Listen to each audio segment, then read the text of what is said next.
السلام علیکم ورحمۃ اللہ وبرکاتہ۔ الحمد للہ رب العالمین والصلاة والسلام علی سید الانبیاء والمرسلین وعلی آلہ واصحابہ اجمعین، اما بعد۔ ایک جشن باوقار ہے 26 جنوری، ایک وجہ افتخار ہے 26 جنوری۔ آئینہ ہند کا تھا اسی دن ہوا نفاذ، اس دن کی یادگار ہے 26 جنوری۔ قابل احترام اساتذہ کرام، معزز سامعین اور میرے پیارے ساتھیوں، ہم سب اس بات سے بخوبی واقف ہیں کہ آج 26 جنوری یوم جمہوریہ کا دن ہے، اور اسی دن ہمارے ملک ہندوستان کا آئین اور دستور نافذ ہوا تھا۔ آج ہم سب یہاں اپنے عظیم ملک ہندوستان کا 74واں یوم جمہوریہ کا جشن منانے کے لیے یکجا ہوئے ہیں۔ 1857 کے جنگ آزادی سے لے کر 1947 کے یوم آزادی تک اس ملک کو آزاد کرانے میں تمام مذاہب کے افراد نے مل جل کر حصہ لیا۔ 15 اگست 1947 کو مجاہدین آزادی کے ناقابل فراموش جد و جہد اور بے مثال قربانیوں کے باعث ہمیں آزادی جیسی عظیم نعمت ملی۔ کسی بھی ملک اور باشندگان ملک کے لیے آزادی کسی نعمت سے کم نہیں۔ اس ملک کو آزاد کرانے میں تمام مذاہب کے افراد نے مل جل کر حصہ لیا۔ اس ملک کو آزاد کرانے میں ہر مذہب کے ماننے والوں کی قربانیاں شامل ہیں۔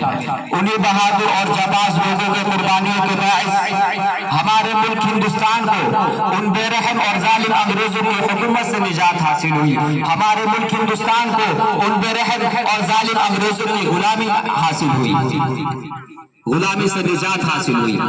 ہندوستان کو انگریزوں کی حکومت سے نجات تو حاصل ہو گئی، ہندوستان غلامی کی زنجیروں کو توڑ کر آزاد ہو گیا، مگر یہ آزادی بنا آئین اور دستور کے ویسے ہی تھی جیسے بنا جسم کے نور۔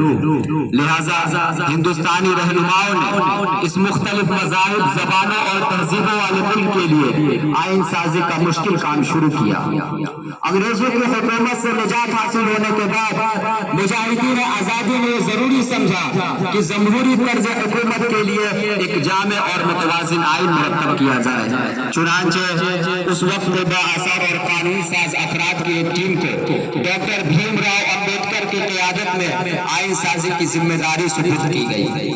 2 سال 11 مہینے 18 دن تک مسلسل 2 سال 11 مہینے 18 دن تک مختلف ممالک کے آئین کا محاسبہ کرنے، مسلسل ڈسکشن، ڈیلیبریشن اور ڈیبیٹ کے بعد آئین ساز اسمبلی کے ڈرافٹنگ کمیٹی نے ڈاکٹر بی آر امبیڈکر کی قیادت میں اپنے کام کو مکمل کیا، جسے پارلیمنٹ نے پاس کیا، اور اسی کے ساتھ ایک ایسا آئین وجود میں آیا جو ہندوستان کی آزادی کو مکمل طور پر پورا کرتا ہے۔ اس طرح 26 جنوری 1950 کو باضابطہ دستور ہند کا نفاذ عمل میں آ گیا، اور تب سے اب تک ہمارے یہاں جمہوری طرز حکومت قائم ہے، جس میں ہر ایک کو اس کے مذہب، طور طریقوں اور علاقائی رسم و رواج اپنانے کی پوری آزادی حاصل ہے، جس کا خواب ہمارے اکابر اور مجاہدین نے دیکھا تھا۔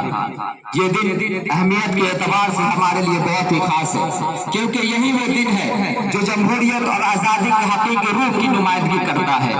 آج ہم میں سے ہر ایک اس دن کو یاد کر کے اپنے آپ سے یہ وعدہ کرتا ہے کہ کسی بھی موڑ پر اپنے اس عظیم دستور اور آئین پر آنچ نہیں آنے دیں گے، اور اس کی حرمت کی پوری حفاظت کریں گے۔ پھر واقع ہمارے بزرگوں کی لافانی کوششوں کے نتیجے میں ہمیں ملنے والی جمہوریت، جامع اور مکمل آئین ہمارے لیے ایک انمول وراثت ہے، اور ہم اس وراثت کی ہر حال میں حفاظت کریں گے۔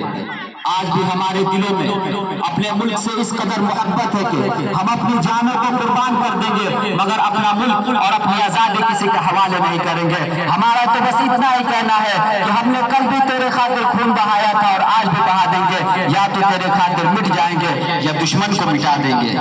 اب جو مذہب کے نام پر ہمیں منتشر کرنا چاہتے ہیں، جو مذہب کے نام پر ہمارے درمیان دشمنی کا قائم کرنا چاہتے ہیں، ہم انہیں یہ جواب دیں گے کہ اس ملک کی آزادی کے خاطر سب نے مل جل کر قربانی دی ہے، اور آج یہاں ہم سب بھی مل جل کر رہیں گے۔